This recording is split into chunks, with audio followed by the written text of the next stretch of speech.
আসসালামু আলাইকুম, সবাইকে শুভেচ্ছা। আশা করি সবাই ভালো আছেন।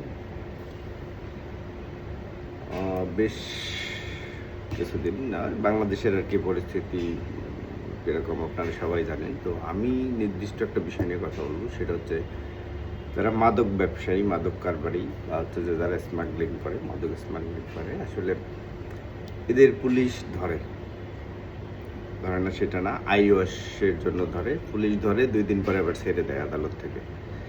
এখন আমার কথা হচ্ছে যে এই মাদক ব্যবসায়ীদের ধরার যুক্তিযুক্ত কারণটা কি?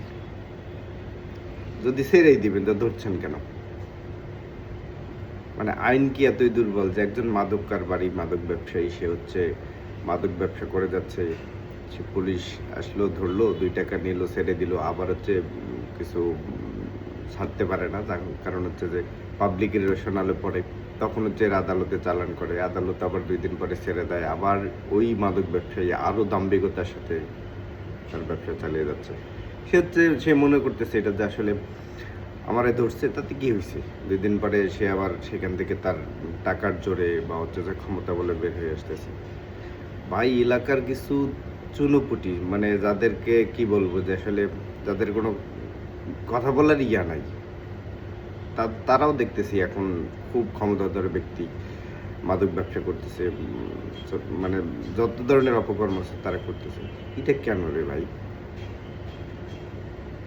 মানে এর যুক্তিযুক্তকরণ কোনো কারণ বুঝতেছি না।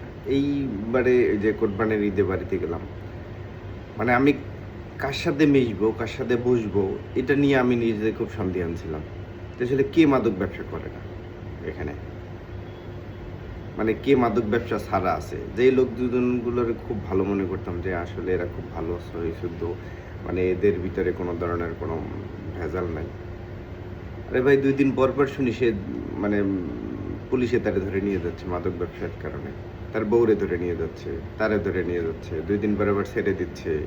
আবার আইসা সে হচ্ছে আরো দাম্ভিকতার সাথে সেই ব্যবসাটা শুরু করতেছে। তো আসলে কার সাথে বসলে মানে ভালো হইবে না, মানে এটা নিয়ে আমি একটু ইয়াতে আছি যে এলাকায় গেলে সবাই আমাদের খুব ভালো জানে বা ভালোভাবে ট্রিট করে। এখন আমি যদি একজন মাদক ব্যবসায়ীর সাথে বসে থাকি, আরেকজন মানুষ যদি আমাকে দেখে, তারাও তো আমাকে সেই মনে করবে, কেন আমি আসলে এর সাথে জড়িত। তো ব্যাপার হচ্ছে যে দেখেন, বাংলাদেশের আইন এতটাই দুর্বল, বা বাংলাদেশের আইন টাকার কাছে এতটাই মানে বিক্রি হয়ে গেছে যে আসলে ওই বিচারক থেকে শুরু করে লয়ার, বিচারক, এলাকার যারা হচ্ছে যে সোর্স যারা আছে, এই যে গ্রাম পুলিশ বলেন, সবাই এর সাথে জড়িত। এই মাদক সিন্ডিকেট করে না এমন কোনো ব্যক্তি নাই, মানে এমন কোনো মানুষ নাই বা হচ্ছে যে এর সাথে জড়িত না। পুলিশ চাইলে দুনিয়াতে, মানে বাংলাদেশে আছে নাকি যেমন অপরাধ হইবে সেটা পুলিশ চাইলে বন্ধ হইবে না, বা পারে না সেটা বন্ধ করতে? সবই সম্ভব। কিন্তু ব্যাপার হচ্ছে পুলিশও তো অসহায় এখানে।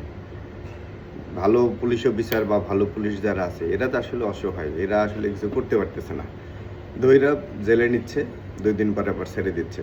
আবার ওই পুলিশের দিকে আঙ্গুল তাক করে সে আবার ব্যবসা শুরু করে দিচ্ছে। আসলে আমাদের এই আইনগুলো কবে শক্তপোক্ত হবে? কবে এইগুলা মানে কি বলবো, যে এই মাদক ব্যবসায়ীরা বা অপরাধীরা সঠিক শাস্তি পাবে, সেটা তো বুঝতেছি না।